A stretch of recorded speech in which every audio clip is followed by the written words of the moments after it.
Hello, welcome back to a last second video that I really love doing to myself. Yeah.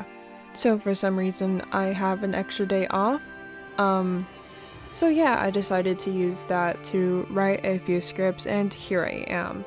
And yes, it is very late at night, but I don't really care. So yeah, extra content, and today we are having some BokuAkaKuroKen not waking up prank. So yeah, let's go ahead and get to it and let me know what you think. Hello my lovely viewers. Looking for some affordable and good quality anime merch? Want to support your favorite Haikyuu team or join UA? What about joining the Straw Hat Pirates for an adventure or two? Want to join the Black Wolves or the Fairy Tale Guild? Well, this site has that and so much more. Use my discount code and receive 10% off your entire order. Link and code is in the description. Thank you so much for watching.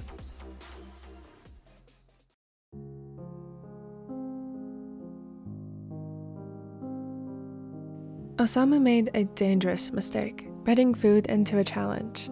It left Takashi no other choice but to go all out on the prank, which he's always been famously known for.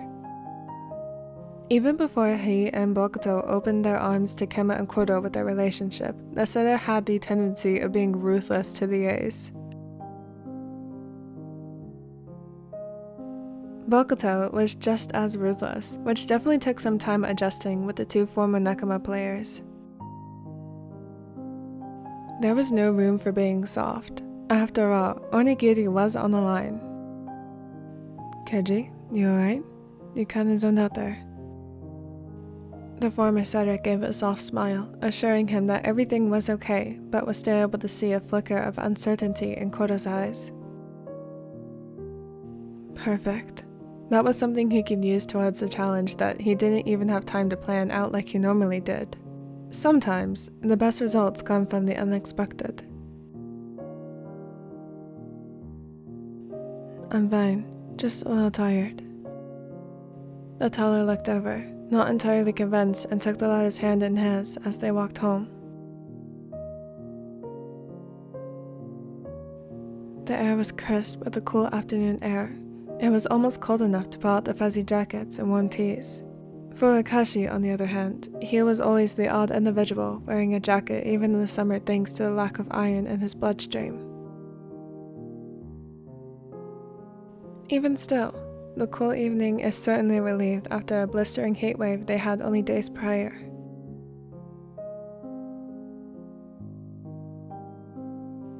It's nice out. You're not too cold?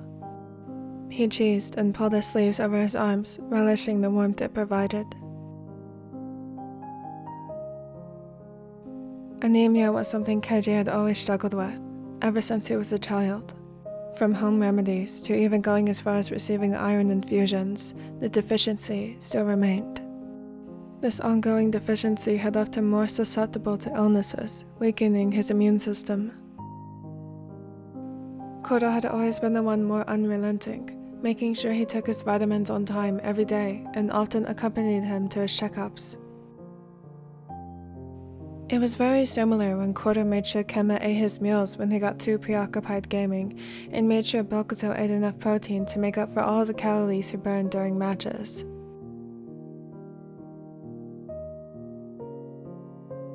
No, I'm warm. It's not that cold yet, silly. You don't have to worry.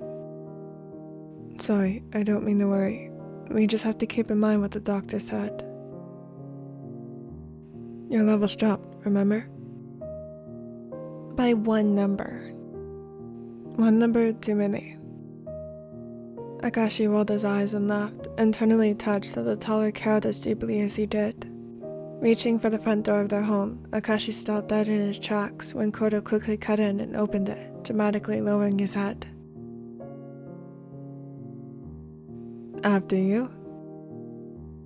Oh, so now you're a gentleman? The taller gasped, putting a hand to his chest, feigning a pained expression. I'm always a gentleman. Laughing, they finally both entered into the doorway, greeted by Bokuto, who beamed at the sound of their laughter, as if it was the most beautiful sound he ever heard. Well, someone's in a good mood.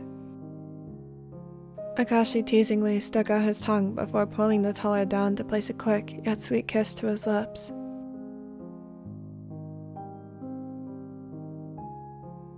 You're just jealous you're being left out.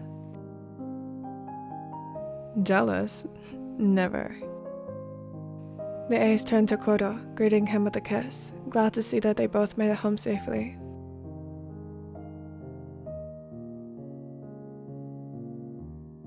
I'm just happy to see my world is happy. Ugh, so corny. The Raven turned to see the blonde walking over with a switch in hand, still battling whatever battle he may be facing in the game. Bokuta pouted and tragicomically put his entire weight on the gamer, who was in no means ready for the sudden weight, and they both fell to the ground, resulting in Akashi snorting and laughter. Koro huffed in laughter, loosening his tie and discarded it on the couch for him to deal with later and rolled up his sleeves, joining in on the cluster on the floor.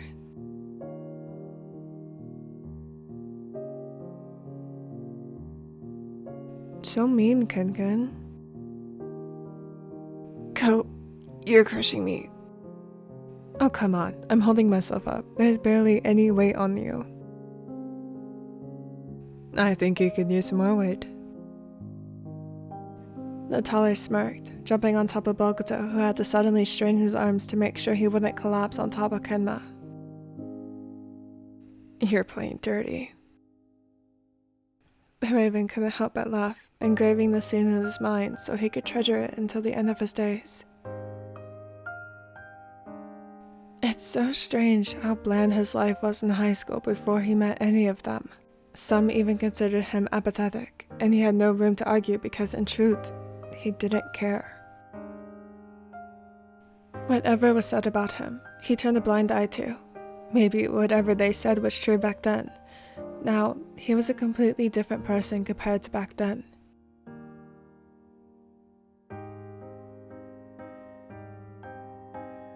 His partners brought light into his life. While you have fun with that, I'm going to get changed.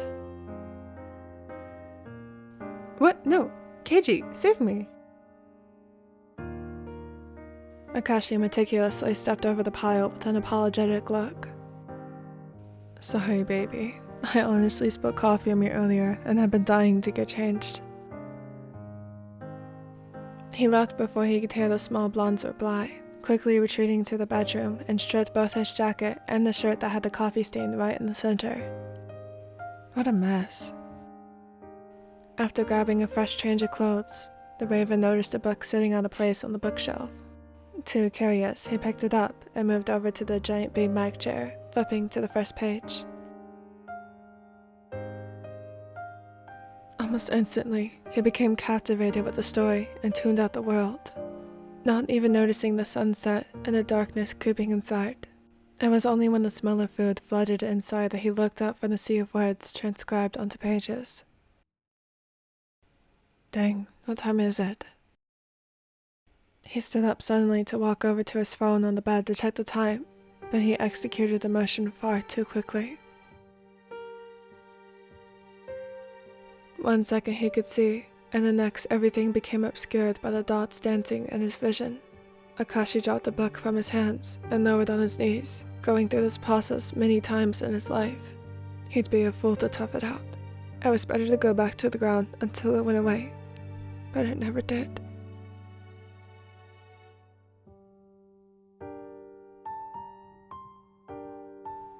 Kenma was walking back to the game room after being dragged into helping Koro with dinner when he stopped short in his tracks, hearing something fall from their bedroom. The blonde opened the door and gasped, seeing the Raven on the floor next to an open book. This wasn't the first time he'd witnessed one of his blackout episodes, and surely it wouldn't be the last, but that didn't mean it didn't terrify him. He rushed over and rolled the taller onto his back, making sure there was no visible injuries, and when nothing looked out of the ordinary, he was able to rest easy, at least, more so. It was just a matter of waiting. Kenma walked into the kitchen, where Bokuto and Kenma were chatting amongst themselves when he shuffled through their medicine cabinet. What are you looking for? Keji's medicine. Also, do you know where the heating pad is? Koda immediately set the set of chopsticks he used to cook with down and turned to the blonde, edged with concern. Is he okay? Yeah, he will be. He just got lightheaded again. I'm just grabbing a few things for when he wakes up. Grasping at the situation, Koda sighed and grabbed the medication for the smaller while Bokuto fetched a heating pad. They both walked into the bedroom while Koda stayed to finish up dinner. The ace crouched down and placed a pillow under the raven's head and put the heating pad over his chest, waiting. Waiting edged far longer than it would normally. Kenma began biting his nails anxiously when Koda walked into the room. Obviously, it had been too long if he was done cooking. Something was wrong. Is he not waking up? No. Natalia bent down and tried shaking him, hoping for a response, yet was only met with silence. It was warm. For the first time in ages, Akashi felt a warmth like no other, and it wasn't just some pathetic lie. He groaned, shifting closer to the source, and grumbled more, feeling a movement underneath him. Keiji? The raven squeezed his eyes, willing himself to peel his eyelids open, feeling the grip around him tightening. Are you with me? Yeah? Was I not? He shivered, instinctively leaning more into Bokuto's chest and felt a blanket drape over him. No, you blacked out for a long time. Blinking a few more times, Akashi was able to pick out Bokuto holding him and Kenma directly next to both of them, both with a worried expression. The next thing he was able to notice was they were no longer at home, but in a vehicle. Why did you lie to me when you said you were fine? Looking over his shoulder, Akashi discerned Kodo in the driver's seat. I said I wasn't cold. At the time I wasn't. Against his will, a small whine escaped his throat from the plaguing chill and tried to bury himself closer to Bokuto if that was even possible. The ace's big arms entrapped him in a huge embrace. Where are we going? The hospital. What? I don't need a... Keiji, darling, you were out for a very long time. We aren't saying anything is wrong, but we just want to make sure, yeah? While Kodo could be soft, times like these, where someone's health that was close to Kodo is on the line, he came off more stern than gentle. That's where Bokuto and Kenma came into play. Fine, if you truly insist. We do. You really scared us. Akashi wrestled her hand out of the blanket and reached for the blonde's warm hand, squeezing it. I'm sorry, baby. I didn't mean to. I know. Ah, shit. Bokuto tensed, squeezing the raven even tighter. What is it? Does something hurt? No. The prank. Koda's eyebrow raised from the rearview mirror. Prank? I was supposed to prank you. But then it became reality, I suppose.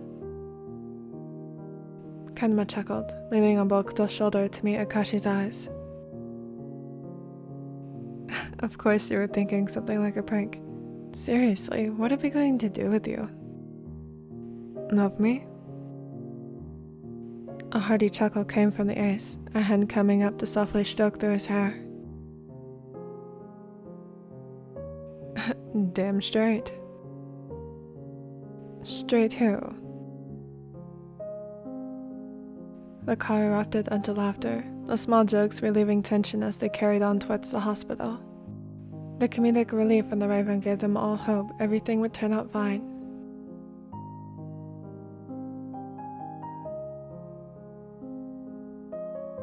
Just don't. Send the onigiri to the hospital. Supper is ruined, so we need food. Yes, sir.